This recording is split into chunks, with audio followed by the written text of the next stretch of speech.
శశివర్ణం చతుర్భుజం ప్రసన్నవదనం ధ్యాయేత్ సర్వవిఘ్నోపశాంతయేత్. గురుర్బ్రహ్మా గురుర్విష్ణుః గురుర్దేవో మహేశ్వరః గురుః సాక్షాత్ పరబ్రహ్మ తస్మై శ్రీగురవై నమః. వ్యాసాయ విష్ణురూపాయ వ్యాసరూపాయ విష్ణవే నమో వై బ్రహ్మనిధయే వాసిష్ఠాయ నమో నమః. కూజంతం రామ రామేతి మధురం మధురాక్షరం ఆరుహ్య కవితాశాఖాం వందే వాల్మీకికోకిలం. శ్రుతిస్మృతిపురాణానాం ఆలయం కరుణాలయం నమామి భగవత్పాదశంకరం లోకశంకరం. వాగర్ధావివ సంపృక్తౌ వాగర్ధప్రతిపత్తయే జగతః పితరౌ వందే పార్వతీపరమేశ్వరౌ. సూక్తిం సమగ్రయతున స్వయమేవ లక్ష్మీః శ్రీరంగరాజమహిషీ మధురైః కటాక్షైః. వైదగ్ధ్యవర్ణగుణగుంభనగౌరవైర్యాం కండూలకర్ణకుహరాः కవయోధయంతి. హైమోధ్వపుండ్రవజహన్మకుటం సునాసం మందస్మితం మకరకుండలచారుగండం. బింబాధరం బహుళదీర్ఘకృపాకటాక్షం శ్రీవేంకటేశముఖమాత్మని సన్నిధత్తాం. విమలపటి కమలపుటి పుస్తకరుద్రాక్షసస్తహస్తపుటి కామాక్షి పక్ష్మలాక్షి కలిత విపంచి విభాసి వైరించి. మనోజమం మరుతతుల్యవేగం జితేంద్రియం బుద్ధిమతాం వరిష్టం. వాతాత్మజం వనరయూధముఖ్యం శ్రీరామదూతం శిరసా నమామి. ఆపదామపహర్తారం దాతారం సర్వసంపదాం లోకాభిరామం శ్రీరామం భూయో భూయో నమామ్యహం. జైతు జైతు దేవో దేవకీనందనోయం జైతు జైతు కృష్ణో వృష్ణివంశప్రదీపః. జైతు జైతు మేఘశ్యామలః కోమలాంగో జైతు జైతు పృథ్వీ భారనాశో ముకుందః. నారాయణం నమస్కృత్య నరం చైవ నరోత్తమం దేవీం సరస్వతీం వ్యాసం తతో జయముదీరయేత్. హరి ఓం. పరమేశ్వర స్వరూపైన సభకి నమస్కారం.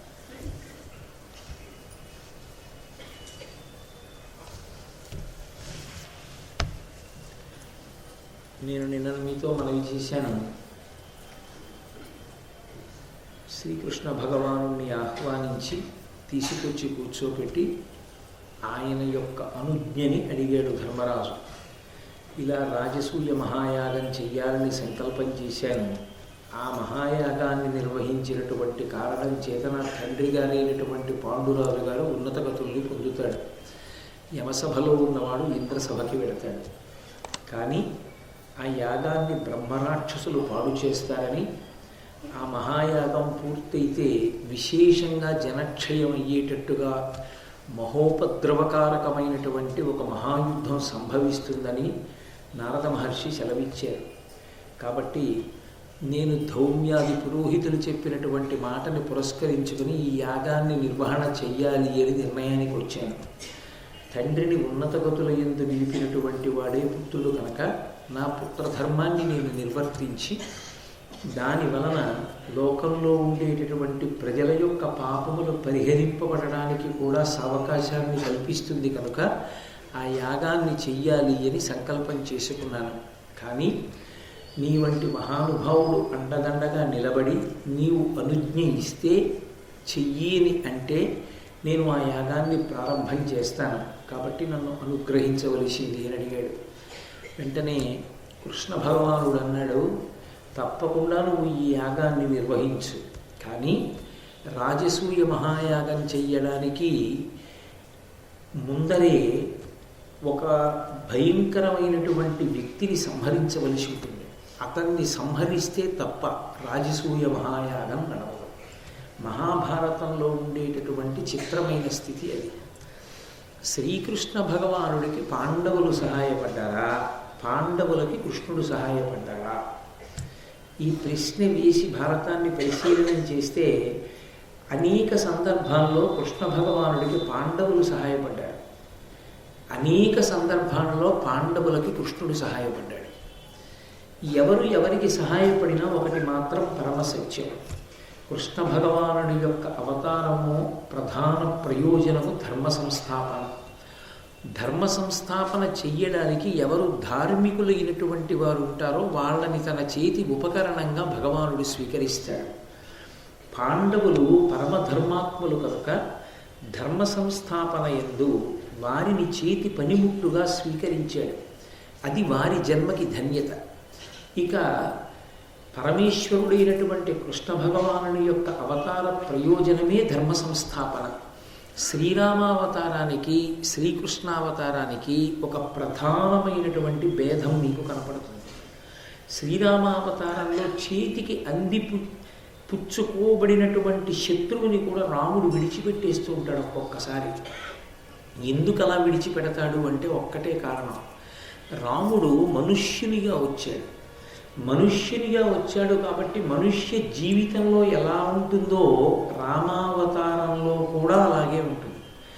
మారీచుడు చేతికి దొరికాడు. చేతికి దొరికినటువంటి మారీచుడిని చంపలేదు. మానవం పరమోదార మంత్రం పరమభాస్వరం చిక్షేప పరమక్రుద్ధో మారీచో రసిరక్షస అంటారు వాల్మీకి మహర్షి. మానవాస్త్రం పెట్టి కొడితే సముద్రాలకి అవతలకి వెళ్ళి పడిపోయాడు మారీచుడు. మారీచుణ్ణి చంపి ఉంటే రామాయణం ఎలా ఉండేది మన ఊహకు అందదు.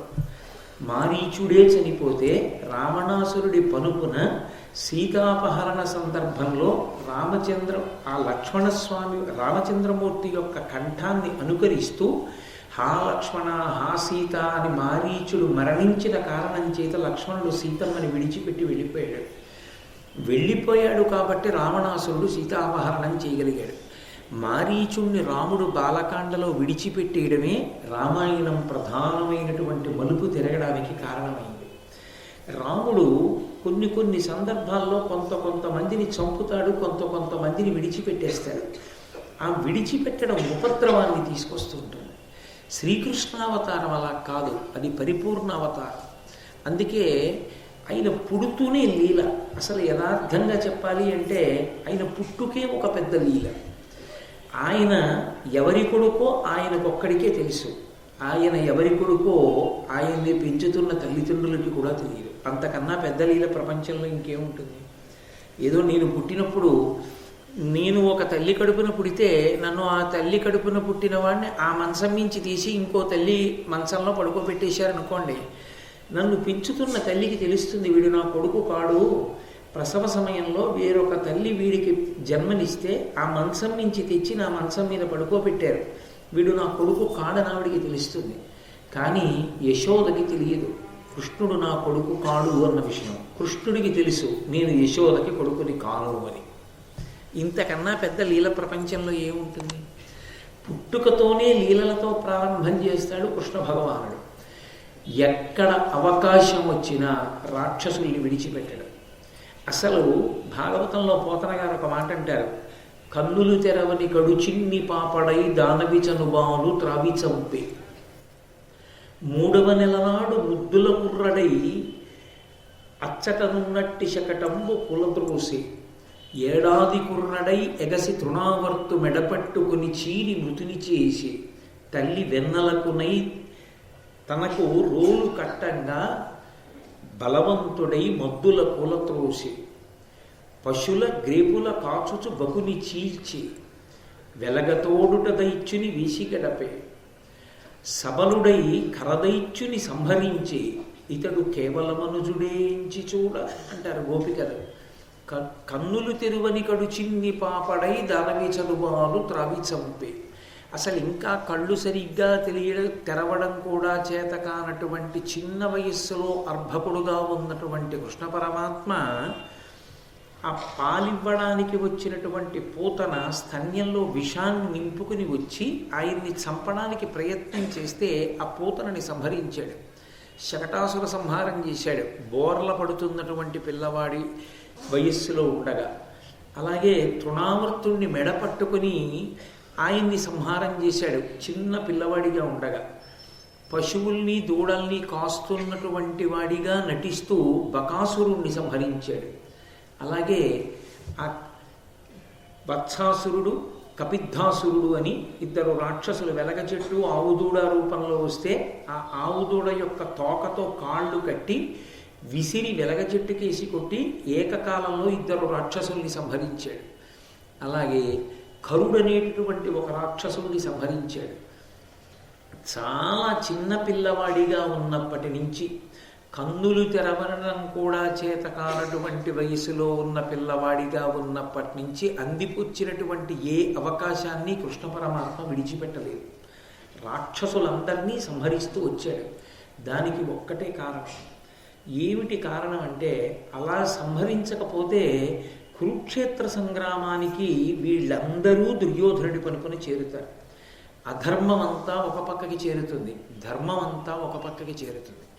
ఇంతమంది వెళ్ళి ఆ దుర్యోధనుడి పనుపున చేరిపోతే అప్పుడు యుద్ధం చాలా భయంకరంగా ఉంటుంది. ఒక పక్క భీష్మ, ద్రోణ, కృపాచార్య, అశ్వత్థామ వంటి మహాపురుషులు ఉన్నారు. దానికి తోడు జరాసంధుడు, పూతన, కంసుడు, ఇలాంటి వాళ్ళందరూ కూడా వెళ్ళి దుర్యోధనుడి పక్కన చేరిపోతే యుద్ధం చెయ్యడం అంత తేలికైన విషయం అవ్వదు, చాలా కష్టం అవుతుంది. అందుకే ఎక్కడెక్కడ అవకాశం వస్తే అక్కడెక్కడ తుంచుకుంటూ వెళ్ళిపోయాడు. అలా తుంచుకుంటూ వెళ్ళిపోయినా కురుక్షేత్ర సంగ్రామంలో నిజంగా భీమార్జునులు, నకుల సహదేవులు, ధర్మరాజు ఎంత కష్టపడవలసి వచ్చిందో. అంత తేలికైన యుద్ధమేం కాదు. కృష్ణ పరమాత్మే లేకపోతే నిజంగా అసలు వాళ్ళ ఆ యుద్ధాన్ని గెలవగలరా అని మనకి అనుమానం వచ్చేటంతటి పరాక్రమవంతులు ఈవలి వైపున ఉన్నారు. మహానుభావుడు మొట్టమొదటి నుంచి కూడా తన వ్యూహరచన బలంతో చావు లేని వాళ్ళు చనిపోవడానికి కావలసినంత పెద్ద ప్రణాళిక నిర్మాణం చేశాడు. ఒక్కొక్కడిని తరుక్కుంటూ వెళ్ళిపోయాడు. ఏకకాలంలో ఎప్పుడో జరగవలసినటువంటి కురుక్షేత్ర సంగ్రామంలో ఒక్కసారి ఎక్కువ మంది అధర్మాత్ములు చేరకుండానూ జాగ్రత్త పడ్డాడు. అదే సమయంలో ఒక పక్క నుంచి ధర్మాత్ములైనటువంటి పాండవుల్ని ఎప్పటికప్పుడు కాపాడి వాళ్ళ సంకల్పం నిజమయ్యేటట్టుగా చేస్తూ వచ్చాడు.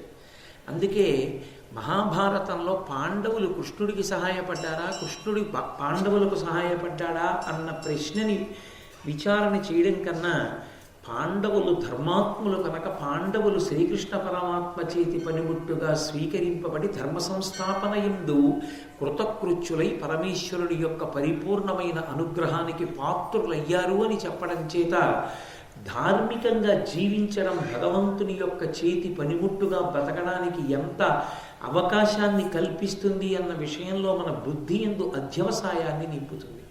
కాబట్టి అటువంటి తత్వం కృష్ణ పరమాత్మది. అది పరిపూర్ణావతారం మహాభారత కాలమునందు. అందుకని ఆ కృష్ణ భగవానుడు ధర్మరాజుతో మాట్లాడుతూ ఒక మాట అంటాడు, నువ్వు సంకల్పం చేశావు, చాలా బాగుంది, రాజసూయ మహాయాగం చెయ్యవలసింది. నువ్వు తప్ప రాజసూయ మహాయాగం చెయ్యగలిగినటువంటి ప్రజ్ఞావంతులు ఎవరూ లేరు. అంతటి విశేష శ్రీముషి విభావ సంపన్నుడవు. 9 తమ్ములు విశేషమైనటువంటి బలము కలిగినటువంటి వాళ్ళు. కాబట్టి నువ్వు చెయ్యి. కానీ ఒక్కటి గుర్తుపెట్టుకో, రాజసూయ మహాయాగాన్ని సంకల్పం చేసి అన్ని దిక్కులకు 4 దిక్కులకు నీ 9 తమ్ముళ్ళని పంపే ముందే రహస్యంగా ఒక వ్యక్తిని మట్టు పెట్టేయాలి. ఆ వ్యక్తిని మట్టు పెట్టకుండా రాజసూయ మహాయాగ సంకల్పం నువ్వు చేస్తే నెరవేరుతుందని నేను అనుకోను అన్నాడు. ధర్మరాజు గారు ఉలిక్కిపడ్డాడు. ఎవరా వ్యక్తి? అంత ప్రమాదాన్ని తెచ్చిపెట్టగలిగిన వాడెవరు? అంతటి బలసంపన్నుడెవరు? ఎందువల్ల అటువంటి పరిస్థితి ఉత్పన్నమైందో నాకు చెప్పవలసింది అని అడిగాడు. అంటే కృష్ణ పరమాత్మ చెప్పడం ప్రారంభం చేశారు.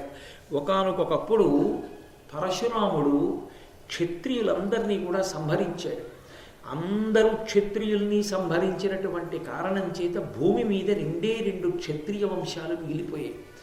ఒకటి ఇక్ష్వాకు వంశం, రామచంద్ర ప్రభువు పుట్టినటువంటి వంశం. రెండవది ఐల వంశం. ఇలా అని ఆమె పురూరవుణ్ణి కంది. కొంతకాలం సుధన్వుడు అన్న పేరుతో మగపిల్లవాడిగా, కొంతకాలం ఆడదిగా ఉండవలసి వచ్చింది. ఆయన ఆడపిల్లగా పుట్టి వశిష్ఠ మహర్షి అనుగ్రహంతో సుధన్వుడు అన్న పేరుతో పురుషుడయ్యాడు. ఆయన ఒకానొకప్పుడు ఒక వనంలోకి వెళితే పార్వతీ పరమేశ్వరుడు క్రీడిస్తున్న సందర్భాన్ని చూసిన కారణం చేత, పార్వతీదేవి యొక్క శాప కారణం చేత మళ్ళీ స్త్రీగా మారిపోయాడు. స్త్రీగా మారిపోయినప్పుడు ఆయన పేరు ఇల. ఆ ఇలని బుధుడు చాలా సంతోషించి భార్యగా స్వీకరించాడు. బుధుడికి భార్య అయినప్పుడు ఆ ఇలకి కొడుకు పుట్టాడు. అతని పేరు పురూరవుడు. అతను షట్చక్రవర్తులలో ఒకడు. ఆ పురూరవుణ్ణి కన్న తర్వాత మళ్ళీ ఆ ఇల బాధపడింది. అరే, నేను ఇలా ఆడదానిగా ఉండిపోవలసి వచ్చింది అని మళ్ళీ వశిష్ఠుడిని ప్రార్థన చేసింది. వశిష్ఠుడు మళ్ళీ వచ్చి పరమశివుణ్ణి ప్రార్థన చేశాడు. నా శిష్యుడు సుధన్వుడు ఇలాదేవిగా ఇలా ఆడదానిగా ఉండిపోయాడు, అనుగ్రహించవలసింది అని. వశిష్ఠుని యొక్క కోరిక మేర ఆ పరమశివుడు మళ్ళీ అనుగ్రహించి ఆమెని పురుష రూపంలోకి మార్చాడు. దాని చేత మళ్ళీ సుధన్వునిగా రూపాంతరం చెందింది, మళ్ళీ పురుష రూపాన్ని పొందింది. పొంది పరమశివుడు వరమిచ్చాడు. ఈమె కొంతకాలం 1 నెల స్త్రీగా ఉంటుంది, కొంతకాలం 1 నెల పురుషుడుగా ఉంటుంది. పురుషుడుగా ఉన్నప్పుడు రాజ్యపాలన చేస్తూ ఉండేవాడు. స్త్రీగా ఉన్నప్పుడు ఇలా అన్న పేరుతో సింహాసనానికి దూరంగా ఉంటుండేవాడు. అలా ఉన్నటువంటి ఇలాదేవి యొక్క సంతానముతో కూడుకున్నటువంటి వంశం ఏది ఉన్నదో ఆ వంశమునకు ఐల వంశము అని పేరు.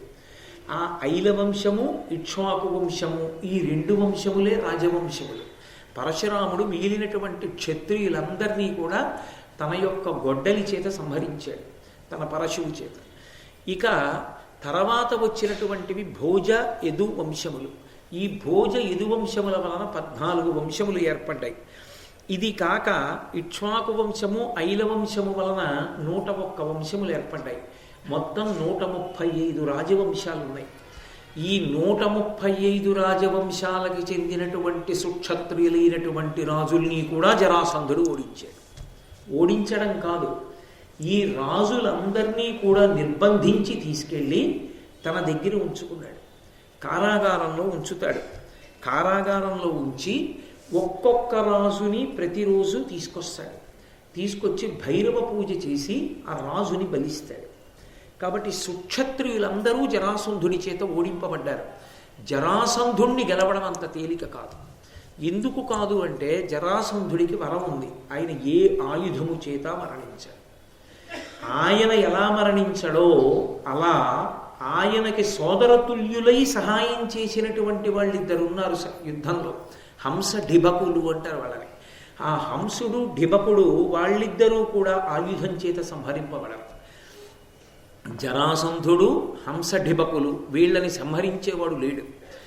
ఈ ముగ్గురు కాక సర్వసైన్యాధ్యక్షుడుగా శిశుపాలుడు ఉన్నాడు. వీళ్ళు 4 ఏకమయ్యారు. అందుకే ఎవరెవరు అధర్మం వైపుకి చేరతారో వాళ్ళందరూ అప్పటికే జరాసంధుడి యొక్క పంచన చేరిపోవడం ప్రారంభమైపోయింది. కంసుడు కూడా బ్రతికి ఉంటే జరాసంధుడికి అల్లుడు. జరాసంధుడి యొక్క కూతుర్ని కంసుడికి ఇచ్చి వివాహం చేశారు. అందుకని జరాసంధుడికి అల్లుడు కనుక కంసుడు కూడా జరాసంధుడి పక్షాన చేరుతాడు. అప్పటికే శిశుపాలుడు చేరిపోయాడు. అప్పటికే హంసడిబకులు చేరిపోయారు. అప్పటికే జరాసంధుడు నాయకత్వం వహిస్తున్నాడు. ఆయనకి ఆయుధంతో మరణం లేదు. అది చాలదన్నట్టుగా ఈ కంసుడు కూడా వాళ్ళ పక్షాన చేరాడు. దేహబంధుత్వం అల్లుడు కూడా అయ్యాడు. అందుకని ఆయన కూడా చేరాడు.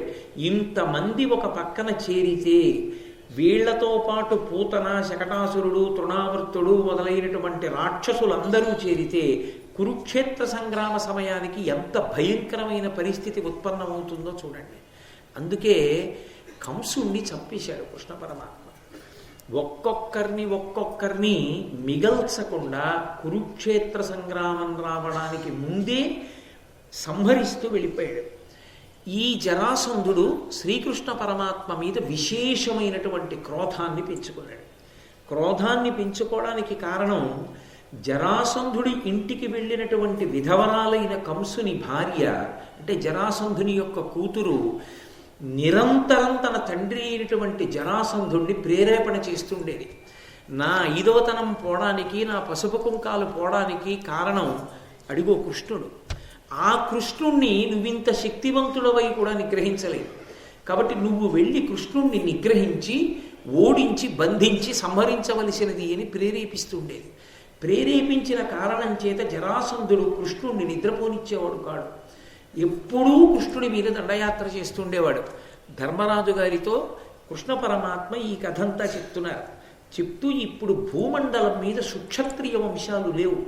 ఉన్న సుక్షత్రియ వంశాలకు చెందిన 135 వంశాల రాజులు కూడా జరాసంధుడి దగ్గర బంధీకృతులై ఉన్నారు. అధార్మికంగా వాళ్ళందరూ భైరవ పూజలో రోజుకొక్కడు బలిపెట్టబడుతున్నాడు. ప్రకటనంగా ఇప్పుడు నేను ముందు జరాసంధుడిని చంపేస్తాను అని ప్రకటించి యుద్ధానికి వెళ్ళొచ్చు. కానీ అలా ప్రకటించి యుద్ధానికి వెడితే జరాసంధుడి పనుపున చేరిపోవాలనుకున్న వాళ్ళందరూ చేరిపోతారు. అథవా దుర్యోధనుడి సహాయం అందించినా ఆశ్చర్యం లేదు. పాండవుల మీద కక్ష ఉంది కాబట్టి ప్రకటనంగా జరాసంధుడిని చంపకూడదు. చాలా రహస్యంగా చంపాలి. జరాసంధుడికి కూడా తెలియకూడదు చంపడానికే మేము వెళ్ళాము అక్కడికి. అంత కాపట్యంతో చంపవలసి ఉంటుంది. ఎందుకని అధర్మాన్ని పెంచి పోషిస్తున్నటువంటి వాణ్ణి తొలగించడం అవసరం. అందుకని రాజనీతి యందు అంతర్భాగం. అందుకని ప్రకటనంగా ఇది జరగకూడదు. రాజసూయ మహాయాగం సంకల్పం చేస్తే మగధ దేశం ఉన్నటువంటి దిక్కుకి ఏ రాజు పెడతాడో అంటే భీముడు కానీ, అర్జునుడు కానీ, నకులుడు కానీ, సహదేవుడు కానీ ఎవరు వెళ్ళినా జరాసంధుడిని ఓడించడం అంత తేలిక కాదు. వీళ్ళందరూ అటు పక్షాన చేరిపోతారు. ఇప్పుడు మహాప్రళయం సంభవిస్తుంది. కాబట్టి గుప్తంగా జరాసంధుడు మరణించాలి. ఇత పూర్వమే నేను హంసడిబకుల్ని మాయోపాయంతో సంహరించాను యుద్ధంలో. ఎలా సంహరించానంటావేమో, ఘోరరణంబులోన అధికున్ కృతబంధుజనాపకారు నీ దారుణలీల కంసు అతిదర్పితు చంపుట చేసి మహాక్రూరుడు కంసు భార్య తన కూతురుగావున దాని సంతత ప్రేరణ నాకు ఉపద్రవము పెక్కు విధంబుల చేసే ఈసునను. కంసుడి భార్య జరాసంధుడి కూతురు కనుక ఆమె రెచ్చగొడితే కంసుణ్ణి నేను చంపానన్న కోపంతో ఎన్నో మార్లు నా మీదకి యుద్ధానికి వచ్చాడు. వచ్చినప్పుడల్లా ఆ జరాసంధుడికి సోదరతుల్యమైనటువంటి హంసడిబకులతో కలిసి వస్తుండేవాడు. వాళ్ళిద్దరూ ఆయుధానికి మరణించారు, జరాసంధుడు మరణించాడు. వీళ్ళని ఎలా నిగ్రహించాలి అని ఆలోచించి ఒకప్పుడు నేను ఒక మాయోపాయాన్ని పన్నాను. డిభకుడికి కబురు చేశాను, హంసుడు మా చేతిలో మరణించాడు అని. హంసుడు మరణించాడన్న మాట విన్నటువంటి డిభకుడు తట్టుకోలేకపోయాడు. తట్టుకోలేక నీటిలో ప్రవేశించి శరీరాన్ని వదిలిపెట్టేశాడు. డిభకుడు నిజంగా చనిపోయాడన్న వార్త తెలిసి బ్రతికున్న హంసుడు చనిపోయాడు. దాని వలన హంస డిభకుల్ని సంహరించగలిగారు, కంసుణ్ణి సంహరించారు. ఆ పైన జరాసంధుడు నా మీద దండయాత్రకి రావడం తగ్గించాడు. కారణం మీతో నాకు బంధుత్వం, స్నేహం ఉన్నది కనుక అన్నాడు. అది గమ్మత్తు. కృష్ణ భగవానుడికి కూడా పాండవుల రక్షణ ఉంది భారతంలో ఒకప్పుడు. అంటే ప్రకటనంగా ఆయన చంపగలిగిన వాడైనా పరమేశ్వర తత్వం ఉన్న పాండవుల యొక్క సహాయం ధర్మ సంస్థాపన యందు భగవానుడికి అవసరమైంది అన్న మాటకు అర్థం ధర్మ సంస్థాపనకు వాళ్ళు భగవంతుడి చేతి పనిముట్లు కాగలిగారు. కాబట్టి నేను ఈ దండయాత్రల బాధ తట్టుకోలేక ప్రశాంతంగా ఉండడం కోసం ఒకానొకప్పుడు మధురా నగరాన్ని విడిచిపెట్టేసేసి కుశస్థలంలో రైవతకాద్రి అనబడేటటువంటి పర్వతం మీద ఒక గట్టి కోట నిర్మించుకుని అక్కడ ఉండడం మొదలుపెట్టాను. ఆ జరాసంధుడు చాలా భయంకరమైనటువంటి వ్యక్తి, చాలా క్రూరమైనటువంటి వ్యక్తి. అటువంటి క్రూరుడు, దుర్మార్గుడైనటువంటి జరాసంధుడు ప్రతిరోజు కూడా ఉగ్ర పూజ చేస్తూ ఉంటాడు. ఖలుడు బృహద్రథాత్మజుడు గర్వితుడై మహిలోని రాజులను వెలుకురబట్టి తెచ్చి చెరబెట్టి గిరిద్రజమనం పురంబులో జొలయక నిత్య మొక్కుని సూనరివోలె వధించి నేమమున్ బలిమియు నేర్పడంగటకి భైరవ పూజయునర్చు నుగ్రుడై 138 రాజవంశాలకి చెందినటువంటి సుక్షత్రుయులైనటువంటి రాజులందరినీ తీసుకెళ్లి కారాగారంలో పెట్టడమే కాకుండా ప్రతిరోజు ఉగ్రపూజ చేసి భైరవుడికి ఒక్కొక్క మహారాజుని తీసుకొచ్చి బలిపీఠం మీద కూర్చోపెట్టి సంహారం చేస్తాడు. దాని వలన ఎందరో రాజులు మరణిస్తున్నారు. ఈ అధార్మికమైనటువంటి వధని ఆపు చేయాలి.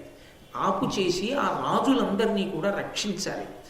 ముందు జరాసంధుని సంహరించాలి. కాబట్టి నాతో పాటుగా భీముణ్ణి, అర్జునుణ్ణి పంపించు. మేము ముగ్గురం బయలుదేరి ఆ జరాసంధుణ్ణి సంహారం చేస్తాం, కాబట్టి నాతో పంపవలసింది అన్నాడు. చాలా ఆశ్చర్యపోయాడు ధర్మరాజు. ఇంత గొప్పగా నువ్వు ఒక వ్యక్తిని సంహరించడానికి కాపట్యంతో మారువేషాలతో వెళ్ళవలసినటువంటి అవసరం ఉన్నదని ఉగ్గడిస్తున్నావంటే జరాసంధుడికి అసలు ఇంత భయంకరమైనటువంటి ప్రతాపం ఎలా వచ్చింది? ఎక్కడ నేర్చుకున్నాడు? ఏ గురువు దగ్గర అభ్యసించి ఉండి ఉంటాడు? అతనికి ఇంత బలం ఎక్కడిది? అట్టి అతిదారుణత్వము, అట్టి అజేయ భుజ విక్రమాధిక్యము వాడి టిక్రియ పడసే. అతని పుట్టిన విధి ఎట్లు చెప్పు పొలుపుగా నాకు. అంత అపారమైనటువంటి భుజ పరాక్రమమా, అంతటి విశేషమైనటువంటి దారుణత్వమా, పరాక్రమానికి క్రౌర్యం తోడయిందా, లోకాలన్నిటినీ కూడా గడగడలాడిస్తున్నాడా? అసలు వాడు పుట్టుక ఎలా పుట్టాడయా జరాసంధుడు? ఇంత బలం ఎక్కడి నుంచి వచ్చింది? ఏది నాకు చెప్పు ఆ విశేషం కృష్ణ అని అడిగాడు. అడిగితే భీమసేనుడి వంక చూసి కృష్ణ భగవానుడు అన్నాడు, జరాసంధుడు ఎంత బలవంతుడు వదిలిపెట్టండి, నాతో పాటుగా భీమసేనుడు అర్జునుడు వస్తే జరాసంధుణ్ణి ఎలా మట్టు పెట్టాలో మార్గం నేను చెప్తాను. ఆ మార్గంలో జరాసంధుణ్ణి మట్టు పెడదాం. ఏమంటావు భీమసేన, బయలుదేరుదామా అని అడిగాడు. ధర్మరాజు వంక చూసి భీమసేనుడు అన్నాడు, ఆరంభరహితు బొందునే యాదయ సంపదలు హీనుడయ్యును పురుషుండారంభశీలుడై అకృతారంభుల నోర్చునెంత యధికులనైనన్. అన్నయ్య, కొంతమందికి బలం ఉంటుంది కానీ ప్రయత్నం ఉండదు. అసలు ఏదో ఒకటి చెయ్యగలరు వాళ్ళు, కానీ వాళ్ళు ఏ ప్రయత్నం చెయ్యరు. ఎందుకు చెయ్యరు అంటే 2 కారణముల చేత చెయ్యరు. ఒకటి, మనసు బలహీన పడిపోయి మనం ఏం చేయగలమండి అనన్నా కూర్చుంటాడు. 2, మనని ఎవడేం చేయగలడండి అనైనా కూర్చుంటాడు. మనని ఎవడేం చేస్తాడు? అందుకని వాడు ఏ ప్రయత్నం చేయడు. మా జోలికి వచ్చేవాడు ఎవరండి, అసలు నా జోలికి రాగలడేంటి ఎవడైనా అంటుంటాడు. అందుకని ప్రయత్నం ఉండదు. ప్రయత్నము లేనివాణ్ణి ఎంత తక్కువ బలం ఉన్నవాడైనా ప్రయత్నశీలుడైన వాడు చంపేస్తాడు. ప్రయత్నము పురుష జీవనమునందంత గొప్పది. అందుకే ప్రయత్నం పురుష లక్షణం, ఉద్యోగం పురుష లక్షణం అంటుంటారు. ఉద్యోగం పురుష లక్షణం అంటే ఏదో తల అమ్ముకునే 10,000, 20,000, 25,000, 50,000 తెచ్చుకోవడం కాదు. నాలా దాన్ని కాదు ఉద్యోగం అని పిలిచేది. ఉద్యోగం పురుష లక్షణం అంటే ప్రయత్నం పురుష లక్షణం. ప్రయత్నం అంటే ఏదైనా ఒక కార్యాన్ని సంకల్పం చేసినప్పుడు ఈ కార్యక్రమాన్ని సాధించడానికి ఎటువంటి ప్రణాళికా రచన చెయ్యవలసి ఉంటుందని ఊహ చేసి ఆ ప్రణాళికాబద్ధంగా అడుగులు వేసి కదలిక ప్రారంభం చేసి ప్రయత్నం చేసేటటువంటి వ్యక్తి జీవితంలో తప్పకుండా ఎప్పుడో అప్పుడు ఏదో ఒక విషయంలో భగవంతుని యొక్క అనుగ్రహం చేత తప్పకుండా విజయాన్ని సాధించి తీరుతాడు. అయితే పురుష ప్రయత్నం ఒక్కటే విజయమునకు కారణం కాదు. కేవలం పురుష ప్రయత్నం చేత కార్యములు సాధింపబడవు. అందుకే శ్రీరామాయణంలో వాల్మీకి మహర్షి సీతమ్మ చేత చెప్పిస్తారు, కచ్చిత్ పురుషకారంచ దైవంచ ప్రతిపద్యతే అంటారు. పురుషుడు చేసేటటువంటి ప్రయత్నానికి భగవంతుని యొక్క అనుగ్రహము తోడై రావాలి. ఎంత కుండడు పాలైనా పెరుగు అవ్వాలంటే ఒక్క చుక్క పెరుగు అందులో పడాలి. పడితే కుండడు పాలు పెరుగవుతాయి. పరమేశ్వరుని యొక్క అనుగ్రహము కూడా తోడు రావాలి. అందుకే తన యొక్క పౌరుష పరాక్రమములు తన తెలివితేటలతో పాటుగా భగవంతుని యొక్క అనుగ్రహమును పొందడానికి భక్తితో విధేయుడై ఈశ్వరార్చన చేస్తుండాలి. చేస్తుంటే ఈశ్వరుడు యొక్క అనుగ్రహం కూడా కలిసి వచ్చిందనుకోండి, పురుష ప్రయత్నం సఫలీకృతం అవుతుంది. ఈశ్వరుడు యొక్క అనుగ్రహం కలిసి రాలేదనుకోండి, పురుషుడు ఎంత బాగా ప్రణాళిక వేశాననుకున్నా అది చల్ల. దశరథ మహారాజు గారు ముహూర్తం పెట్టుకున్నాను, భరతుడికి తెలియదు, ఎక్కడో దూరంగా ఉన్నాడు, రేపే పొద్దున్న రామచంద్రమూర్తికి యమరాజ్య పట్టాభిషేకం అన్నాడు. ఎంత ఆశ్చర్యకరంగా రాత్రికి రాత్రి కథ మారిపోయి తెల్లవారేటప్పటికే పట్టాభిషేకం చేసుకోవలసినటువంటి రామచంద్రమూర్తి సీతాలక్ష్మణ సహితుడై దండకారణ్యానికి నారచీరలు కట్టుకుని చెప్పులు కూడా వేసుకోకుండా వెళ్ళిపోవలసి వచ్చింది. అందుకని అసంకల్పితమీవ్యహ యదకస్మాత్ ప్రవర్తతే నివర్త్యారంభమారబ్ధం అనుదైవస్య కర్మతత్ అంటారు. అనుదైవస్య కర్మతత్, దైవం ఎలా చెప్పిందో అలా మనం అన్వయం అవ్వడమే. పురుష ప్రయత్నాన్ని విడిచిపెట్టకూడదు. పురుష ప్రయత్నం ఎప్పుడు పోతుంది అంటే నిస్సత్తువ ఆవరించిపోయిందనుకోండి, మనిషి నీరసపడిపోయాడు అనుకోండి. నీరసపడిపోవడం అంటే శరీరం అని కాదు నా ఉద్దేశ్యం, మనస్సు నీరసపడిపోయింది అనుకోండి. అనిర్వేద శ్రియోమూలం అనిర్వేద పరం సుఖం అనిర్వేదో హి సతతం సర్వార్థీషు ప్రవర్తక. ప్రయత్నం అనేటటువంటిది ఉంటే, సంకల్పం అనేది ఉంటే ఎప్పటికైనా వాడు పూజనీయుడు అవుతాడు. లోకంలో ఇన్ని చెట్లు ఉన్నాయి, కొబ్బరి చెట్టుకు ఒక్కదానికే అంత పూజనీయత ఎందుకు వచ్చింది? భూలోక కల్పవృక్షం అని పిలిచి, పూర్ణకుంభం అంటే కొబ్బరి బొండమే, ఓ కొబ్బరికాయ కొట్టాలంటే కొబ్బరికాయే, ఓ శుభకార్యం జరిగిందంటే కొబ్బరాకుల చాపే, ఏదైనా మంచి మంగళ క్రతువు జరుగుతోందంటే స్తంభానికి కొబ్బరాకులు కట్టడమే. ఎక్కడిది కొబ్బరికి అంత గౌరవం అంటే ఒక్కటే దాని గౌరవానికి కారణం. లోకంలో అన్ని చెట్లు నీళ్లు పోస్తే నీళ్లు తాగి బతుకుతాయి. ఆ నీటి యొక్క విలువ ఎంత గొప్పదో గుర్తుపెట్టుకుంది కొబ్బరి చెట్టు. అందుకే చుక్క చుక్క చుక్క చుక్క చుక్క చుక్క భూమిలోంచి లాగి నెత్తి మీద పెట్టుకుంది బొండంలో నీళ్ళని. కృతజ్ఞతాభావముతో ప్రయత్నం ప్రారంభించిన కొబ్బరి చెట్టు ఆనాటి నుంచి ఈనాటికి ఏనాటికి చుక్క చుక్క ఎట్నుంచి లాగుతోందో, ఎప్పుడు బొండంలో పోసిందో, ఎప్పుడంత అద్భుతంగా దాచిందో ఎవరికీ తెలియదు. పసిపిల్లల నుండి వృద్ధుల వరకు జీర్ణమైపోతాయి. కాబట్టి ప్రయత్నం, అసలు ఆ ప్రయత్నం అనేటటువంటి దాని ఎందే సమస్త ప్రపంచము వర్ధిల్లుతోంది. ఆ ప్రయత్నం అన్నది లేదనుకోండి, అసలు మనిషి జీవితానికి అభివృద్ధి అన్నది ఉండనే ఉండదు. అందుకే దానికి ప్రత్యక్షమైన ఉదాహరణ ఏది? చెట్టే. చెట్టు కన్నా గొప్ప ఉదాహరణ ఉండదు. ఒకడు చెట్టు వేస్తాడు, ఆ చెట్టు వేసినప్పుడు అంకురం వస్తుంది, మొక్క అవుతుంది. మొక్క పైన పెరగడం కనపడుతూ ఉంటుంది, కానీ ఆ మొక్క పెరగడానికి కావలసినటువంటి నీటిని అందించేది వేరు. మొక్క తెలుస్తోంది, పైన చీడ పడితే తెలుస్తుంది, ఆకు రాలితే తెలుస్తుంది, గొంగళీ పురుగులు పట్టుకుంటే తెలుస్తుంది. వేరు నీటి వైపుకి ఎడుతోందో వెళ్ళటం లేదో ఎవరికి తెలుసు? కటిక చీకట్లో వేరు నీరు వెతుక్కుంటూ వెడుతూ ఉంటుంది. ఓ బండరాయి అడ్డొస్తుంది, నువ్వు తొలగిపోని పేచీ పెట్టుకోదు, చాలా ఒడుపుగా బండరాతిని చుట్టుకుని దాని పక్క నుంచి వెళ్ళిపోతుంది. కటిక చీకట్లో గాజు పెంకుల్ని దాటుకుంటూ, రాళ్ళు దాటుకుంటూ నీటి కయ్య ఎక్కడుందో అక్కడికి వెళ్ళి నీటి ఒడ్డున కూర్చుని నీరు లాగి చెట్టుకిస్తుంది. ఈ నీరు తాగి చెట్టు పెరుగుతుంది. ఆ వేరు నీటిని లాగలేకపోతే చెట్టు చచ్చిపోతుంది. కనపడే చెట్టు యొక్క గొప్పతనం కనపడనటువంటి చీకట్లో ప్రయాణం చేసి ప్రయత్నం చేస్తున్న వేరు మీద ఆధారపడి. ప్రయత్నం ఎక్కడుందో అక్కడ విజయం ఉన్నదన్నయ్య. అప్రయత్నంగా కూర్చున్న వాడిని ప్రయత్నంతో ఉన్న పురుషుడు కొట్టడం తేలిక. కృష్ణ భగవానుడు వంటి వ్యూహరచన నైపుణ్యం ఉన్నటువంటి వ్యక్తి యొక్క నాయకత్వం మనకుండగా, పక్కన తమ్ముడు అర్జునుడు ఉండగా, పైన నీ ఆశీర్వచనం ఉండగా, జరాసంధుడే పాటి తప్పకుండా మేము మట్టు పెట్టగలం. కాబట్టి అన్నయ్య, జరాసంధుడు ఎంత గొప్పవాడు, ఎటువంటి పుట్టుక ఉన్నవాడు, ఎలా బలం వచ్చింది పక్కన పెట్టు. ప్రయత్నం గొప్పదన్నయ్య. ఆ ప్రయత్నం చేత సాధిస్తాం. అది భారతంలో మెరుపులు. భారతం ఎందుకు వింటారు, భారతం ఎందుకు చదువుకోవాలి అంటే ఈ మెరుపుల కోసం చదువుకోవాలి, ఈ మెరుపుల కోసం వినాలి. ప్రయత్నశీలత అన్నది ఎంత అవసరము అనేటటువంటి దాన్ని తెలుసుకోవడానికి పనికొస్తుంది. నిజంగా మీరు ఆలోచన చెయ్యండి.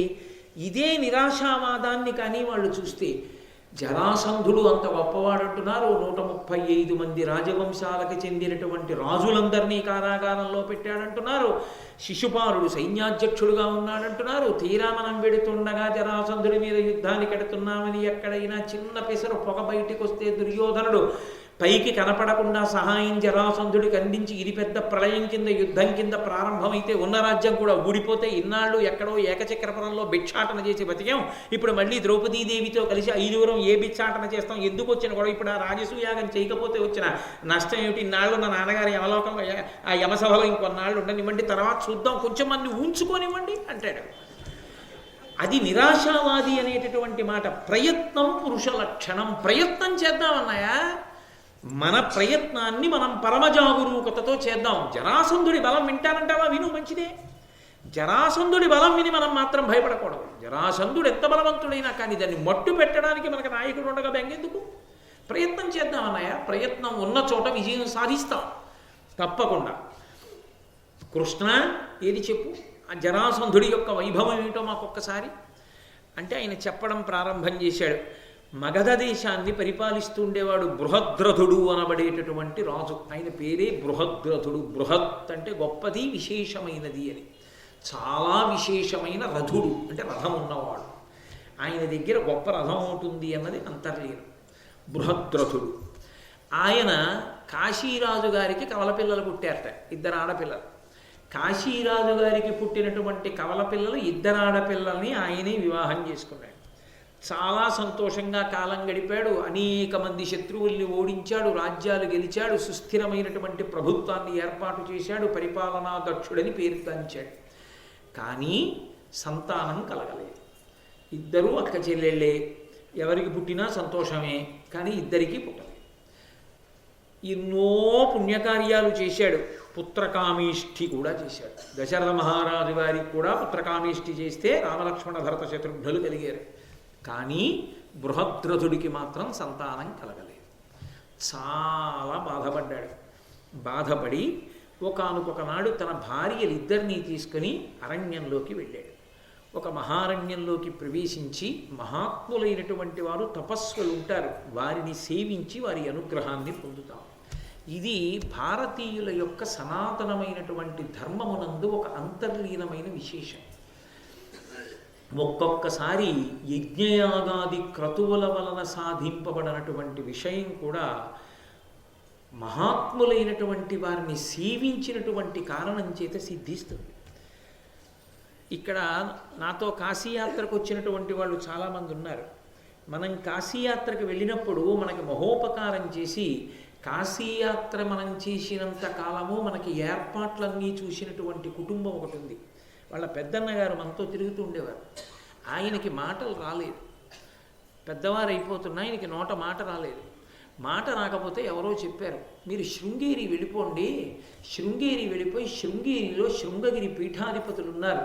అభినవ విద్యాతీర్థ మహాస్వామి వారు పీఠాధిపత్యంలో ఉండేవారు. అప్పుడు అభినవ విద్యాతీర్థ మహాస్వామి వారి దగ్గర కూర్చోండి, ఆయన సేవ చెయ్యండి. ఆయన ఎప్పుడైనా చూసి రే అది ఇలా పట్టరా అంటే తీసుకెళ్ళి ఇస్తూ ఉండండి.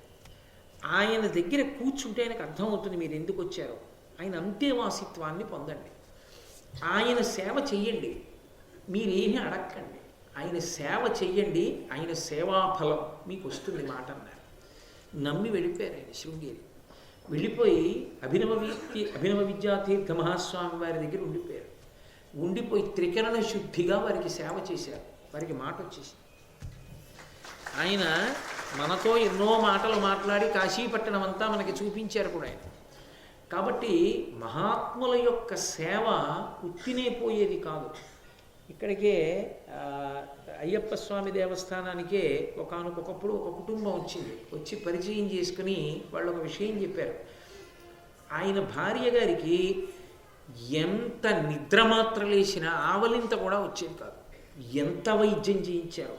ఆవిడ నవనాడులు కుంగిపోయి నిద్రలేక ఇక నోట మెతుకు పెడితే సహించేది కాదు, జీర్ణం అయ్యేది కాదు. ఏం చేసినా నిద్ర పట్టేది కాదు. ఏం చేయాలో అర్థం కాక ఆవిడ కంచి వెళ్ళారు. పరమాచార్య స్వామి వారు సత్యదండం పట్టుకుని కూర్చుని ఉన్నారు. ఆయన చూసి ఆవిడేం చెప్పలేదు. చాలాసేపు అయిన తర్వాత తలెత్తారు. తలెత్తి ఆవిడ వంక చూసి నిద్ర పట్టట్లేదు నీకు అని ఒక పండు తీసి చేత్తో పట్టుకుని అభిమంత్రించి కింద పెట్టకు, ఒళ్ళో పెట్టుకుని ఇంటికి వెళ్ళి తల కింద పెట్టుకు పడుకో, రేపు పొద్దున్న విప్పి చూడు ఈ పండునన్నారు. ఆవిడ వెళ్ళి ఆ పండు తలగడ దిండు కింద పెట్టుకుని పడుకుంది. కొన్ని సంవత్సరాల తర్వాత ఆవిడ గాఢ నిద్రలోకి వెళ్ళిపోయింది. ఆవిడ మరునాడు ఆ పండు విప్పి చూశారు. ఆ పండంతా కూడా బూజు వచ్చేసి పురుగులు వచ్చేసి ఉంది. విప్పి చూడమన్నారు కానీ తినమనలేదుగా. ఆవిడ పండు పారేసింది. పండు పారేసి ఆవిడ మళ్ళీ కంచి వెళ్ళింది. పండు పుచ్చిపోయిందా, పూజు పట్టి పురుగులు వచ్చిందా, నీకు నిద్ర పడుతుంది లేపో అన్నారు. ఆయన ఏం చేశారో ఆయనకి తెలియాలి. ఎవరికి అందుతుంది? ఆ కుటుంబం ఇప్పటికీ ఉంది, ఇప్పటికీ వస్తుంటారు మన దేవాలయానికి. కాబట్టి మహాత్ములైనటువంటి వారిని సేవించినంత మాత్రం చేత కోరికలను తీర్చుకున్న వాళ్ళు ఎందరో ఉన్నారు. మనం అలా సేవించలేం కనుక, మనం ఇంకొకళ్ళ గొప్పతనాన్ని ఒప్పుకోలేం కనుక ఇతరుల యందు భగవద్విభూతి కొంతమంది యందు ఉంటుందని అంగీకరించగలిగినటువంటి వినయం మనకి లేదు కనుక అలా ఎక్కడా జరగదని వాదించడం కన్నా మూర్ఖత్వం ప్రపంచంలో ఇంకోటి ఉండదు. నాకు అలా చేయడం రాదండి, చాలా మంచి సత్యం చెప్పావు, అక్కడతో గొడవ వదిలిపోయింది. అలా జరగదండి, అదో పెంకితం అంతే. పిల్లి కళ్ళు మూసుకొని పాలు తాగుతుంది. నీకు జిజ్ఞాస ఉంటే కనపడతాయి, నీకు జిజ్ఞాస లేకపోతే ఎక్కడి నుంచి వస్తాయి ఉదాహరణలు రమ్మంటే? నీకు నమ్మకం లేనప్పుడు ఏది చూపిస్తే నువ్వు నమ్ముతావు? కాబట్టి ఆయన ఒకనాడు అరణ్యానికి బయలుదేరి సంతానాపేక్షతో అరణ్యంలో ఉండేటటువంటి మహాతపస్వి అయినటువంటి మునిని సేవించాలని ఆయన కోరిక. ఆ విపినాంతరంబున నిరంతర నిష్ఠ అనంత మోక్షకాంక్షావిధి ఒక్క బాల సహకార మహీజము క్రింద నుజ్జలత్పావకతేజుడై తపముపాయక చేయుచునున్న ధన్యు కాక్షీవతుగాంచే గౌతము నకిల్బిషమానసు చండకౌశికున్. చండకౌశికుడని గౌతమ వంశంలో ఉద్భవించినటువంటి ఒక మహానుభావుడు, ఆయన ముని. ఆయన ఎప్పటివాడో ఆ విపినాంతరంబున ఆ అరణ్యం లోపల నిరంతర నిష్ఠ, విశేషమైనటువంటి నిష్ఠతో మోక్షకాంక్షా విధి, మోక్షమును పొందాలనే కోరికతో ఒక్క బాల సహకార మహీజము క్రింద ఒక లేత ఆకులు కలిగినటువంటి మామిడి చెట్టు కింద కూర్చుని ఉన్నాడు. లేత ఆకులతో చెట్టు ఉంది అంటే దానికి పెద్ద పెద్ద కాయలుండే అవకాశం ఉండదు. మహీజము క్రింద నుజ్జలత్పావక తేజుడై తపముపాయక చేయుచునున్న అపారమైన తేజస్సుతో తపస్సు చేసుకుంటున్నటువంటి గౌతమ వంశంలో జన్మించినటువంటి మహాపురుషుడైన చండకౌశికుడనేటటువంటి మునిని చూశాడు. ఆయన తేజస్సుని చూసి ఈ మహానుభావుణ్ణి సేవించాలనుకున్నాడు. ఆయనని సేవిస్తున్నాడు. ఆయన్ని సేవించడం అంటే ఏమిటి? ఆయన తెల్లవారుజామున లేచి బ్రహ్మముహూర్తంలో స్నానానికి ఎడతారు. ఆయన స్నానానికి ఎడుతుంటే ఆయన పంచె పుచ్చుకునేవాడు, ఆయన కమండలం పుచ్చుకునేవాడు. ఆయన స్నానం చేస్తే ఆయన బట్ట పిడిచి ఆరేసేవాడు, పొడి బట్ట ఆయనకు అందించేవాడు. ఆయన స్నానం చేస్తే సంధ్యావందనం చేసుకోవడానికి కమండలంతో నీళ్లు తెచ్చి అక్కడ పెట్టేవాడు, అర్ఘ్యపాత్ర పెట్టేవాడు. ఆయన సంధ్యావందనం అయిపోతే ఆయన వెనకాతలు బయలుదేరేవాడు. ఆయన ఏదైనా తిందామనుకుంటే కందమూలాలు తేనె అక్కడ సిద్ధం చేసేవాడు. రాత్రి ఆయన పడుకుంటే ఆయన కాళ్ళు ఎత్తేవాడు. ఎందుకు ఇలా చేస్తున్నావు ఆయన అడగలేదు, ఎందుకు ఇలా చేస్తున్నాను ఈయన చెప్పలేదు. సేవ చెయ్యడమే విధిగా చేస్తూ వెళ్ళిపోయాడు. అలా చెయ్యగా చెయ్యగా చెయ్యగా చెయ్యగా ఒకనాడు చండకౌశికుడు అడిగాడు, ఎంత గొప్ప సేవ చేశాట! ధరణీశ్వరుడం మునివరు పురాతనమునిన్ నిరాశు పుణ్యాత్మో నిరంతర కృత నియమ సపర్యా వరివస్యుండగుచు భక్తి వదలక కొలిచాను. ఆ ముని ఎటువంటి వాడు? సేవలు చేయించుకుందామన్న కోరికున్నవాడు కాడాయన. ఆయన పురాతన ముని. ఆయన ఎప్పటివాడో, ఆయన వయస్సెంతో ఎవరూ చెప్పలేరు. నిరాశు, ఆయనకి ఏమీ కోరిక లేదు. ఇతను ఎవరో వెనకాల పంచి పట్టుకెళ్ళాలని, ఆయన ఎవరో స్నానం చేస్తుంటే ఆయనకి బిందెతో నీళ్లు తేవాలని అలాంటి కోరికలు ఆయనకి ఏం లేవు. ఈయన చేస్తున్నాడు, ఆయన ఊరుకున్నాడు. ఆయన మానేస్తే ఈయన ఏమనుకోడు, శుభం భూయాత్ అంటాడు. అటువంటి నిరాశు పుణ్యాత్ముడు, దానికి తోడు నిరంతర కృత నియమ సపర్యా వరివస్యుండు.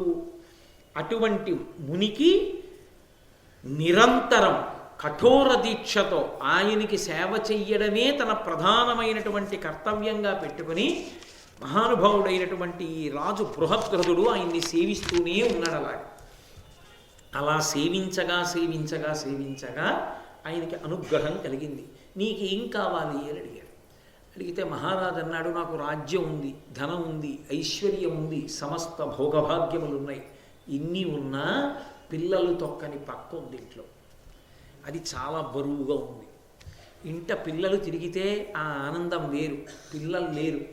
దాని మీద నాకు ఉన్నవన్నీ బరువుగా ఉన్నాయి. పిల్లలుంటే అన్నీ అనుభవించాలని ఆనందం కలుగుతుంది.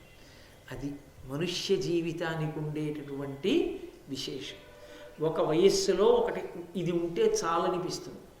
కొంత దాటాక అబ్బా ఇది ఉండి అది లేనప్పుడు ప్రయోజనం ఏమిటనిపిస్తుంది. అందమైన భార్య దొరికితే చాలని యవ్వనంలో అనిపిస్తుంది.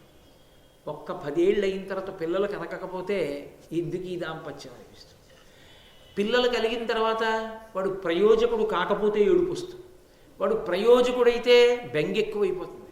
ఇంత మంచి కొడుకు, వీడిని ఎవరు చటుక్కున ఎటువైపు లాగేసుకుంటారో, వీడు ఎక్కడ భార్యకి వశుడైపోతాడో, ఎక్కడ అత్తవారికి వశుడైపోతాడో బెంగ, ఎక్కడ ప్రేమ ఎక్కువైపోతుందో అక్కడ శంక ఎక్కువైపోతుంది. వాడు ఒక్క గంట రావడం ఆలస్యం అయితే వీడికి ఏమైంది, ఇంకా రాలేదు, ఏమైంది ఏమైంది ఏమైంది, ప్రాణం కొట్టుకుపోతుంది. మనిషి జీవితం ఏది చేద్దామన్నా బెంగే. అసలు బెంగ లేకుండా మనిషి బ్రతకగలగడం అనేటటువంటిది చాలా చాలా కష్టం. ఎప్పుడూ ఏదో బెంగే, ఉంటే ఉందని బెంగ, లేకపోతే లేదని బెంగ. కాబట్టి ఇన్ని ఉన్నాయి కానీ సంతానం లేదు, అందుకు ఏడుస్తున్నాను అన్నాడు. చాలా చిత్రంగా ఉంటుంది మనుష్య జీవితం. దశరథ మహారాజు గారికి శాపం ఇచ్చాడు. ఆయన కొడుకుని కొట్టాడని, నేను ఎలా హాపుత్ర హాపుత్ర అంటూ చనిపోతున్నానో అలాగే నువ్వు కూడా హాపుత్ర హాపుత్ర అంటూ మరణిస్తా అన్నాడు. ఆయన పెద్ద లెక్క పెట్టలేదు, ఎందుకంటే లోపల మనసులో చిన్న సంతోషం ఉంది. హాపుత్ర హాపుత్ర అంటూ చచ్చిపోతానంటే నా కొడుకు ఉంటాడనమాట ఖాయంగా. ఆఖరణ చెప్పాడు కౌసల్యకి, హాపుత్ర హాపుత్ర అంటూ కొడుకు పక్కన లేనప్పుడు కొడుకుని తలుచుకుంటూ చచ్చిపోవడం ఎంత కష్టమో నాకు ఇప్పుడు అర్థమవుతోంది కౌసల్య అన్నాడు.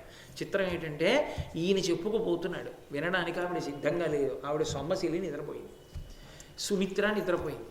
కానీ ఆయనకి కాలం అయిపోయింది. పాపం ఆయన మాత్రం ఈ కథ చెప్పుకుని పెద్దగా ఏడిచి రొదపెట్టి ఊపిరి విడిచిపెట్టేశాడు. తెల్లవారు లేచిన తర్వాత ఇంకా లేవట్లేదు ఏమిటని చూశారు, శరీరం విడిచిపెట్టేశాడు. అప్పటికి అలా ఉంటాయి. ఒకప్పుడు వరంలా అనిపించింది, ఇంకొకప్పుడు శాపంలా అనిపిస్తుంది. కాబట్టి అన్నీ ఉన్నాయి, సంతోషించారు. ఇద్దరు భార్యలు దెబ్బలాడుకోరు, కవల పిల్లలు అక్క చెల్లెళ్ళు కదా అనుకున్నాను, సంతానం లేదు. ఏమి నా కర్మ, మహాప్రభో నాకు సంతానాన్ని అనుగ్రహించమన్నాడు. ఆయన వెంటనే ధ్యానం చేస్తూ కూర్చున్నాడు మహర్షి. పైనుంచి ఒక మామిడి పండు ఒకటి ఆయన విశాలమైనటువంటి తొడ మీద పడింది. పడడం అంటే అదేదో గాలేసి పడలేదు, చిలక కొడితే పడలేదు, లేకపోతే అది పండిపోయింది కాబట్టి పడలేదు, ఈయన సంకల్పానికి పడింది. ఈయన సంకల్పానికి అంటే ఇప్పటి వరకు ఆ భార్యలు గర్భిణులు కాకుండా అడ్డుకుంటున్నటువంటి ఈ మహారాజు యొక్క పాపాన్ని తొలగించి వాళ్ళకి గర్భశుద్ధిని కల్పించి రాజపుత్ర సంతానాన్ని పొంది తండ్రి అవ్వడానికి యోగ్యమైనటువంటి స్థితిని తన ప్రసాద రూపంలో కల్పించడానికి వీలైన రీతిలో ఆయన ఆ మామిడి పండును అనుగ్రహించాడు. అంతేగాని మామిడి పండు తింటే పిల్లలు పుట్టారు కాదు, మామిడి పండు యందు మహర్షి ప్రవేశపెట్టినటువంటి మంత్ర బలం చేత అది. అందుకని మహాత్ములు ఇచ్చేటప్పుడు వాళ్ళు అనుగ్రహిస్తే ఓసారి ఇలా ఇలా పండుని బాగా చేత్తో రుద్ది ఇస్తారు, అంటే వాళ్ళు జపం చేసి అనుగ్రహించి ఇస్తారు. ఎన్నో తర్కాణాలు. పెద్ద తుఫాన్ వస్తుంటే రథోత్సవం ఎలా జరగాలని బెంగపెట్టుకుంటే గుంటూరులో శృంగేరి పీఠాధిపతులు భారతీతీర్థ మహాస్వామి గారు ఎంతసేపు ఉంటుంది రథోత్సవం అని అడిగారు. ఏదో 11 గంటలకి రథం బయలుదేరుతుందండి, 3 గంటలకి తిరిగి వచ్చేస్తుంది. 4 గంటలకి వాన పడితే పర్వాలేదా అని అడిగారు. పర్వాలేదు. కొబ్బరి బొండం చేత్తో పట్టుకుని ఒళ్ళో పెట్టుకుని జపం చేసి ఇచ్చారు. ఈ కొబ్బరి బొండం చేత్తో పట్టుకుని రథం ముందు నడవండి అన్నారు. 11 గంటల 45 నిమిషాలకి కూడా హోర్న పడుతోంది వాన. పీఠాధిపతులు చెప్పారు, నమ్మకంతో కొబ్బరి బొండం చేత్తో పట్టుకుని బయలుదేరారు. వెనక రథం ఖచ్చితంగా 12 వర్షం ఆగిపోయింది, 3 రథం వచ్చేసింది, 4 మళ్ళీ వాన పడడం ప్రారంభమైంది. వారి శక్తి అంతే. ఆ మహాత్ములు సంకల్పం చేసి భగవంతుణ్ణి ప్రార్థన చేసి ధ్యానం చేసి చేత పూర్ణఫలాన్ని పట్టుకుని ఇచ్చారంటే ఆ శక్తి దాంట్లో ప్రవేశించి కార్యాన్ని నిర్విఘ్నంగా జరిగేటట్టు చేస్తుంది. కాబట్టి నేను అదే మీతో మనవి చేసేది, నమ్ముకున్న వాడికి నమ్ముకున్నంత. కొబ్బరికాయ పడితేను మామిడి పండు పడితేను పిల్లలు పుడతాయా అండి అన్నవాడికి పుట్టరు. ఎందుకు పుట్టరు అంటే ఒకటే కారణం, విశ్వాసము ప్రాతిపదిక. ఆ విశ్వాసము లేని చోట ఫలించవు. కాబట్టి ఆయన ఆ మామిడి పండు ఇచ్చాడు. ఇప్పుడు ఆ మామిడి పండు పట్టుకుని మహారాజు చక్కగా సంతోషంగా తన అంతఃపురానికి వెళ్ళిపోయాడు. వెళ్ళిపోయి ఆ మామిడి పండుని 2 భార్యలకి ఇవ్వాలి కదా, మరి ఎవరో ఒకళ్ళకి ఇస్తే ఏం బాగుంటుంది, చిన్నబుచ్చుకుంటారు, పైగా అక్క చెల్లెళ్ళు కవల పిల్లలు. అందుకని ఆ పండుని మధ్యకి కోశాడు. కోసి 2 ముక్కలు చేసి 2కి చెరొక ముక్క ఇచ్చాడు, తినండి అన్నాడు. వాళ్ళిద్దరూ తిన్నారు. 2 గర్భిణులయ్యారు. మహాసంతోషాన్ని పొందాడు మహారాజు. ఇక వాళ్ళకి ప్రసవం అయ్యేటటువంటి కాలం ఆసన్నమైంది. 2కి ప్రసవం అయింది. ఒక మనుష్యుని యొక్క శరీరం సగభాగం సగభాగం పుట్టే ఇద్దరికి. సగం నుదురు, సగం ముక్కు, సగం నోరు, సగం గడ్డం, సగం కంఠం, సగం వక్షస్థలం, ఏదో సగం తొడ, సగం కాలు, అలా ఒక సగం ముక్క ఒకళ్ళకు పుట్టింది, ఒక సగం ముక్క ఒకళ్ళకు పుట్టింది. చూడగానే హడిలిపోయారు ఇద్దరు రాణులు. అరే వీళ్ళు పూర్ణమైన శిశువులు కారు, ఇవి ముక్కలు. చూడ్డానికే పరమ భయంకరంగా ఉంది. ఈ ముక్కని రాజుని పిలిచి ఎలా చూపించాం మాకు పుట్టిన బిడ్డలు వీళ్ళని అని కొద్దిగా కదులుతున్నాయి ఆ ముక్కలు. ఆ కదులుతున్నటువంటి ముక్కల్ని దాదులకిచ్చి తీసుకెళ్ళి 4 వీధుల కూడల్లోకి విసిరేయండి. ఇద్దరు రాణులకు పుట్టినటువంటి బిడ్డల్ని పట్టుకుని, ఆ బిడ్డలంటే ఆ శరీరపు ముక్కలు 2 ముక్కల్ని పట్టుకుని దాదులు తీసుకెళ్ళి 4 వీధుల కూడలిలో పారేశారు. అక్కడ ఒక రాక్షసి తిరుగుతుండేది, ఆమె నరభక్షకి, ఆమె తింటుంది వాటిని. అందుకని ఆ 4 వీధుల కూడలిలో పారేశారు 2 ముక్కల్ని. పడేస్తే జరా ఆ రాక్షసి పేరు. ఆవిడ వచ్చింది, అందరి దగ్గరికి వస్తుంది ఆవిడ, కానీ మన దగ్గరికి వస్తే భయపెడుతుంది. జరా అంటే వృద్ధాప్యం కాబట్టి ఆవిడ వచ్చి బాగానే దొరికింది రోయ్, 2 ముక్కలు దొరికాయి, ఈ 2 ముక్కలు తిందామని చెప్పి ఆ 2 చేతులతో 2 ముక్కలు ఎత్తి పట్టుకొని దూరంగా వెళ్ళి తిందామని ఏదో 2 అరటిపళ్ళు చేత్తో కలిపి పట్టుకున్నట్టుగా 2 ముక్కల్ని కలిపి పట్టుకుని ఒళ్ళో పెట్టుకోగానే అపారమైనటువంటి బరువు అయిపోయి ఆ పిల్లవాడు వజ్రం లాంటి శరీరంతో ఏడవడం మొదలుపెట్టాడు. వాడు పిల్లవాడు అయిపోయాడు. తెల్లబోయింది ఆ రాక్షసి. ఆవిడికి ఆ మహారాజు వలన ఆ ఊళ్ళో అన్నం దొరుకుతోందని ఒక కృతజ్ఞత. అందుకని ఆమె ఆ పిల్లవాడిని పట్టుకుని గబగబా మహారాజు దగ్గరికి వచ్చింది. వింత చూశారు, పిల్లవాడు ఏడుస్తున్నాడు, దాదులు వచ్చారు, మహారాజు వచ్చాడు, రాణులు వచ్చారు, రాక్షసి చేతిలో ఉన్నాడు, చంపి తినేస్తుందేమో, అంతర్ధానం అయిపోతుందేమో అని చూస్తున్నారు. ఆమె అంతర్ధానం అవ్వలేదు. ఆ పిల్లవాడిని పట్టుకుని రాజు బృహద్రథుడి దగ్గరికి వచ్చింది. ఎత్తికొని చనంగా ఇమ్మగునట్లుగా మెదలుచున్న వ్రయ్యలదిమి 2 కూడబట్టే అవియు కూడి ఒండుంటితో చక్కనంటి 2 నొక్కటయ్యే. ఆ 2 కలిపి పట్టుకున్నప్పుడు 2 కలిపి ఒక్క పిల్లాడైపోయి ఏడవడం మొదలెట్టింది. ఆ రాక్షసి ఎత్తికొనన్ భారముగా వజ్ర కఠిన బంధు రతనుడై ధీరుడు బాలకుడేక్ష మహారవమున దాని చేతులాడకయుండన్.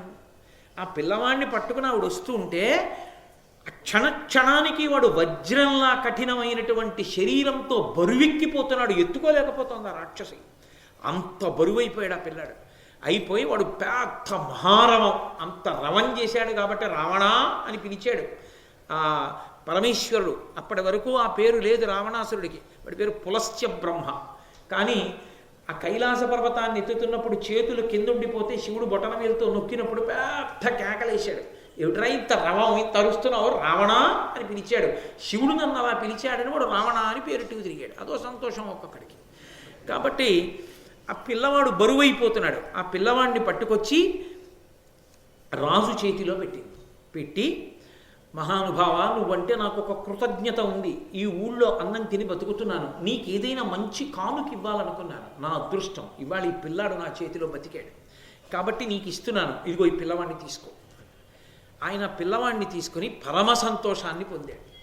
ఏమైపోనో ఈ పిల్లలు 2 కుక్కలు ఇడుచుకుపోతాయి, నీ చేతిలో పడ్డారు కాబట్టి సంధించావు, కలిపావు, బతికాడు. జరా అన్న రాక్షసి చేత సంధింపబడి 2 ముక్కలు కలిపితే బతికినవాడు కనుక ఈ పిల్లవాడికి నేను ఎవరి పేరు పెట్టను, నీ పేరు పెట్టుకుంటానని జరాసంధుడు అని పేరు పెట్టాడు.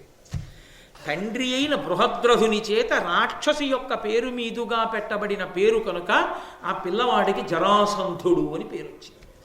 వీడు పెరిగి పెద్దవాడవుతున్నాడు. వాడు పెరిగి పెద్దవాడైతే ఎలా పెరిగి పెద్దవాడయ్యాడన్నారంటే నన్నయ్య గారు, ఈహిత విధానములలో కాహిత దుస్సహన తేజుడై వాడు మహోత్సాహముతో వర్ధిల్లే ఘృతాహతుల ప్రవృద్ధి నుండు అగ్నియపోలెన్. అగ్ని ప్రజ్వరిల్లుతుంటుంది, నెయ్యి పోస్తున్న కొద్దీ ఇంకా మంట పైకి లేస్తూ ఉంటుంది. అలా వాడు ఎలా వృద్ధిలోకి వచ్చాడంటే ఈహిత విధానములలో వాడేమనుకున్నాడో అలాగే చేసి. అంటే దాని అర్థం ఏమిటి? పెద్దలు చెప్పినట్లు కాదు, వాడు ఎలా అనుకుంటాడో అలాగే చేస్తాడు. వాడికి ఇది మంచి అనిపించింది అనుకోండి, అదే చేస్తాడు. అంటే వాడికి బలము మూర్ఖత్వము 2 బయలుదేరాయి ఇప్పుడు. కాబట్టి ఈహిత విధానములో తాను ఎలా అనుకున్నాడో అలాగే చేసుకుంటూ వాడు వృద్ధిలోకి వచ్చాడు. వచ్చి ఆహిత దుస్సహన తేజుడై, అతని తేజస్సు సామాన్యమైన తేజస్సు కాదు. నన్నయ్య గారు ఒక పోలిక వేశారు. నదులు కదిలి కదిలి కదిలి కదిలి సముద్రంలో ఎలా కలిసిపోతాయో పరాక్రమవంతులం అనిపించుకున్న రాజులందరూ జరాసంధుడిలో అలా కలిసిపోయారు, ఓడిపోయిన కారాగారంలోకి పోయారు. అంతటి మహాతేజోమూర్తి, అంతటి పరాక్రమవంతుడు. అటువంటి వాడు మహోత్సాహముతో వర్ధిల్లే, అది ప్రమాదం. ఎప్పుడైనా జ్ఞాపకం పెట్టుకోండి, మనిషికి ఉత్సాహం ఉండాలి, మహోత్సాహం ఉండకూడదు. ఉత్సాహానికి మహోత్సాహానికి తేడా ఏమిటో తెలుసా? ఒక పని చేసేటప్పుడు ఆ పనిని మనం చెయ్యగలమనేటటువంటి విశ్వాసంతో, చేస్తున్నప్పుడు సంతోషంతో చేసినది ఉత్సాహం. బరువుగా చేయకూడదు. కొంతమంది చూడండి, ఇంక నుంచి నేను నియమం పెట్టుకున్నానండి, ప్రతి శనివారం వెంకటేశ్వర సుప్రభాతం, విష్ణు సహస్రం, లక్ష్మీ అష్టోత్తరం చదువుకుంటాను ఇంకా అంటే. శుక్రవారం నాడు ఒక్క 2 రూపాయలు తులసి దళాలు తెచ్చుకొని శనివారం సూర్యోదయ పూర్వం చదువుతానండి అంటాడు. మొదటి వారం చాలా సంతోషంగా చేస్తాడు. 2వ వారం పర్వాలేదు. 3వ వారం అంటాడు, రేపు శనివారం కాదు, తెల్లవారు కొట్టోట్లు లేవాలిగా, పడుకుని చావకపోతే ఏం లేవను, మీరు పడుకోని అంటాడు. అంటే బరువు అవ్వడం మొదలైంది. ఇక ఆ తర్వాత నుంచి శనివారం వస్తోందంటే భయం. ఆ సుప్రభాతం చదవాలి, ఆ విష్ణు సహస్రం అవ్వాలి, ఇవన్నీ అవద్దు. ఎప్పటికవుతాయి? నువ్వు పాడకపోతే ఆయన లేవడా? నువ్వు చదవకపోతే ఆయనకి చదివేవాడు లేడా? నిన్ను ఎవడనమన్నాడు చదువుతానని? ఎవడు ఏడుస్తూ చదవమన్నాడు నిన్ను అంత బరువుగా చేయకూడదు, సంతోషంగా చెయ్యాలి. సుప్రభాతం చదివేటప్పుడు పరమ సంతోషంతో చదవాలి. ఆవలిస్తూ సుప్రభాతం చదవకూడదు, ఉపన్యాసం వింటూ ఆవలించకూడదు. కాబట్టి సంతోషంతో ఉండాలి. అలాగని పరమోత్సాహంతో ఉండకూడదు. పరమోత్సాహం అంటే కట్టు తప్పి ప్రవర్తించకూడదు. నువ్వు ఏది చేస్తున్నా నువ్వు అవతల వారి చేత నువ్వు చేసిన పని ప్రశ్నింపబడేటట్టుగా చేయకూడదు. నిన్ను వంగి నమస్కారం చెయ్యొద్దు అని నేను చెప్పాను అనుకోండి, నా దగ్గరికి వచ్చినప్పుడు అదే బాగా గుర్తుండాలి. అంటే గురువుగారు దానికి కదా ప్రీతి చెందుతారు, మాట విన్నాడు, గుర్తుపెట్టుకుంటున్నాడని. నా దగ్గర వచ్చి వంగి నమస్కారం చేయకయా అని చెప్పాను నేను ఒకరికి. ఆయన వచ్చినప్పుడల్లా అలాగే చేసి మర్చిపోయానండి అన్నాడు అనుకోండి, నేను సంతోషిస్తానా బాధపడతానా? వినయం అనుకోనా అత్యుత్సాహం అనుకోనా? ఇప్పుడు అది పరమోత్సాహం అంటే తన మీద తాను నియంత్రణ కోల్పోతుంటాడు. అది ప్రమాదకరం కదా మరి. అందుకే మహోత్సాహం అన్న మాట ఎప్పుడైనా పురాణంలో మీకు కనపడింది అనుకోండి, వాడు ప్రమాదాన్ని కౌగిలించుకుంటాడని గుర్తు. అక్కర్లేని పనులకన్నింటికీ పోతూ ఉంటాడు. తనకు ఉంది కదా అని ఏదో ఒకటి చేసేస్తూ ఉంటాడు, అనవసరపు పని. ఈ అనవసరపు పనికి వెళ్ళడం అన్నది లేనిపోని ఇబ్బందులను తీసుకొస్తుంది. అలా వచ్చిన వాళ్ళు ఎవరో తెలుసా? పరమోత్సాహవంతులు సగరులు. రామాయణంలో 60,000 మంది అందుకే బూది కుప్పలైపోయారు ఆఖరికి. పరమోత్సాహం కలిగినటువంటి వాడు, పరమోత్సాహముతో వర్ధిల్లే. మంట మెల్లిగా మండుతోంది అనుకోండి, అన్నం వండి పెడుతుంది, పులుసు వండి పెడుతుంది. మంట అదుపు తప్పి పైకి లేచింది అనుకోండి, ఇల్లు కాలిపోతుంది. అగ్నికి పరమోత్సాహం పనికిరాదు. అగ్ని ఉత్సాహంతో ఉండాలి. నీరు గారిపోయి అగ్ని అసలు రావట్లేదు అనుకోండి, ఊదుకుంటూ కూర్చోవాలి. అగ్ని పొగ లేకుండా మండాలి. అగ్ని పరమోత్సాహంతో ప్రజ్వరిల్లితే